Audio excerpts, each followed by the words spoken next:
No bail to prisoner who failed to furnish surety SC airs concern. No bail मतलब कोई जमानत नहीं, to prisoner कैदी को, who failed to furnish surety, furnish मतलब होता है पेश करना, श्योरिटी मतलब जमानत की रकम, फेल्ड मीन्स नाकाम हो गए, जो जमानत की रकम पेश करने में या जमा करने में नाकाम हो गए या फिर जमानत की रकम नहीं दे पाए, उस कैदी को कोई जमानत नहीं। SC airs concern, air concern का मतलब है चिंता जताना। SC यानी सुप्रीम कोर्ट ने चिंता जताई, कंसर्न मीन्स चिंता और एयर मीन्स एक्सप्रेस करना, जताना। यहाँ पर एयर्स वर्ब की फर्स्ट फॉर्म है और सिंगुलर वर्ब है क्योंकि यहाँ पर सब्जेक्ट भी सिंगुलर है, सिंगुलर सब्जेक्ट के साथ सिंगुलर वर्ब का यूज करते हैं। टेंस है यहाँ पे प्रेजेंट इंडेफिनिट। न्यूज़पेपर की हेडलाइन में पास्ट के इवेंट को भी प्रेजेंट में ही लिखते हैं, इसलिए यहाँ पर प्रेजेंट इंडेफिनिट टेंस का यूज है। पूरे सेंटेंस का मतलब है कि वो कैदी जो जमानत की रकम पेश करने में नाकाम हो गए या जमानत की रकम जमा नहीं कर पाए, उन्हें कोई जमानत नहीं। इस बात पर सुप्रीम कोर्ट ने चिंता जताई। पूरी स्टोरी है। The Supreme Court on Tuesday flagged the issue of prisoners not able to avail bail because of failure to furnish surety despite grant of relief by courts. The Supreme Court ने on Tuesday मंगलवार को flagged the issue, flag की second form है यहाँ पे flagged, past indefinite tense का use है। Flag the issue का मतलब होता है मुद्दा उठाना, फ्लैग द इशू मुद्दे को उठाया, ऑफ प्रिजनर्स कैदियों के, not able to avail bail, avail का मतलब होता है फायदा उठाना, जो जमानत का फायदा उठाने के काबिल नहीं है, यानी जमानत का फायदा नहीं उठा पाए, because of failure to furnish surety मतलब जमानत की रकम पेश करने में नाकाम होने की वजह से, जमानत की रकम न देने की वजह से, despite grant of relief by courts अदालत के द्वारा राहत दिए जाने के बावजूद। पूरे सेंटेंस का मतलब है कि अदालत के जरिए, कोर्ट के जरिए राहत यानी रिलीफ मिलने के बावजूद जमानत की रकम जमा न करने की वजह से जो कैदी जमानत मिलने का फायदा नहीं उठा पाए, उन कैदियों के मुद्दों को सुप्रीम कोर्ट ने मंगलवार को उठाया। आगे कह रहे हैं अ bench of justice Abhay S ओका and Augustine George Massey sought to know the manner in which information available on the e-prison module, a comprehensive jail management system, can be used to trace out such cases. A bench of justice Abhay S ओका, कह रहे justice अभय S ओका और Augustine George मसी की एक bench ने यानी पीठ ने sought to know, seek to know का मतलब होता है जानने की ख्वाहिश करना, सीक की सेकंड फॉर्म है यहाँ पर सॉट, टेंस है past indefinite, sought to know मतलब जानना चाहा, द मैनर उस तरीके को, उस प्रणाली को, इन विच जिसमें, information available on the E prison module जिसमें ई प्रिजन मॉड्यूल पर अवेलेबल यानी उपलब्ध सूचना, और कॉम्प्रिहेंसिव जेल मैनेजमेंट जो कि एक व्यापक, एक बड़े पैमाने पर जेल प्रबंधन प्रणाली है, कैन बी यूज्ड उसे इस्तेमाल किया जा सकता है, टू ट्रेस आउट पता लगाने के लिए, सच केसेस इन मामलों का। पूरे सेंटेंस का मतलब है कि ये जो जजों का बेंच है, इन लोगों ने उस मैनर को, उस प्रणाली को जानना चाहा जिसमें ई प्रिजन मॉड्यूल के तहत, जो कि एक कॉम्प्रिहेंसिव जेल मैनेजमेंट है, जो कि एक कॉम्प्रिहेंसिव जेल मैनेजमेंट सिस्टम है, यानी बड़े पैमाने पर एक जेल का प्रबंधन है, इंतजामिया है, उसमें इन मामलों का पता कैसे लगाया जा सकता है उस तरीके को जानना चाहा। ट्रेस आउट का मतलब है पता लगाना, कॉम्प्रिहेंसिव मतलब बड़े पैमाने पर, व्यापक। आगे कह रहे हैं have we considered the issue of people not availing bail as they are not able to furnish surety.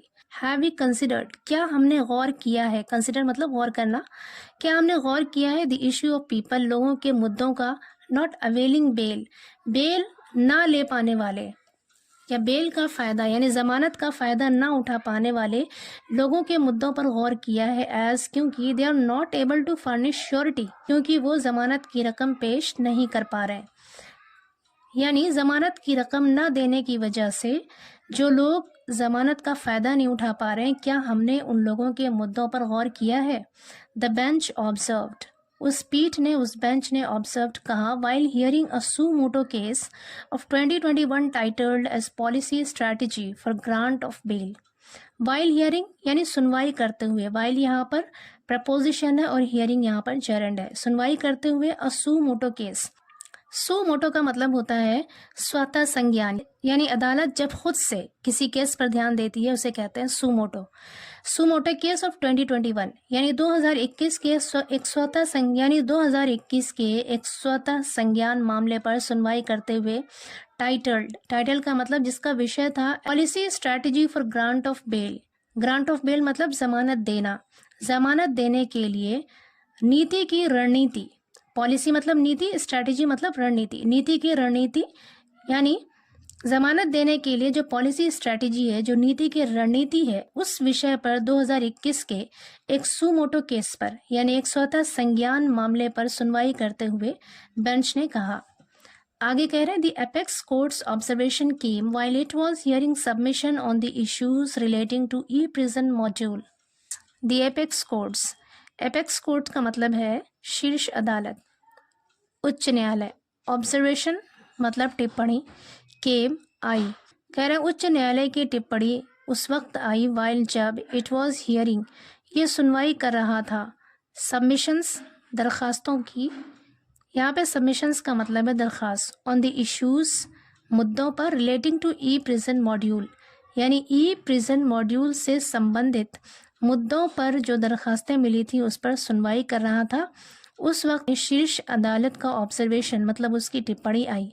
It asked the counsel appearing for the parties to address on this aspect.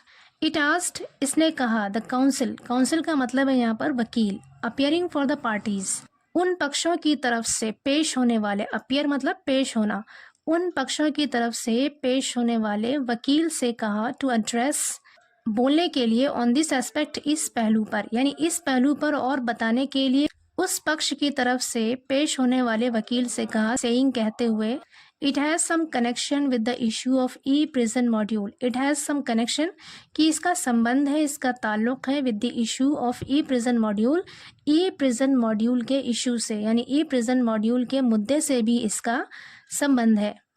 आगे कह रहे please look into that also. Look into का मतलब है यहाँ पर गौर करना या फिर जांच करना। Please look into that also, कृपया इस पर भी गौर करें। Information available on this module can be used to trace out cases where people have been granted bail but they have not availed it. Information available on this module यानी इस module पर उपलब्ध सूचना को can be used इस्तेमाल किया जा सकता है। can के साथ be और उसके बाद used verb की थर्ड फॉर्म है, पैसिव वॉइस सेंटेंस है। can be used इस्तेमाल किया जा सकता है to trace out cases उन मामलों का पता लगाने के लिए where जहाँ people have been granted लोगों को दिया गया है बेल यानी जमानत, जहां लोगों को बेल दी गई है, जमानत दी गई है, but they have not availed it लेकिन उन लोगों ने उसका फ़ायदा नहीं उठाया है। पूरे सेंटेंस का मतलब है कृपया इस पर भी गौर करें कि जो जानकारियाँ मॉड्यूल पर अवेलेबल हैं, उपलब्ध हैं, उनका इस्तेमाल उन केसेस को पता लगाने में किया जा सकता है जिसमें लोगों को बेल तो दी गई है लेकिन उन लोगों ने बेल का फ़ायदा नहीं उठाया है। आगे कह रहे हैं the bench observed adding that it would expand the scope of the suo motu case.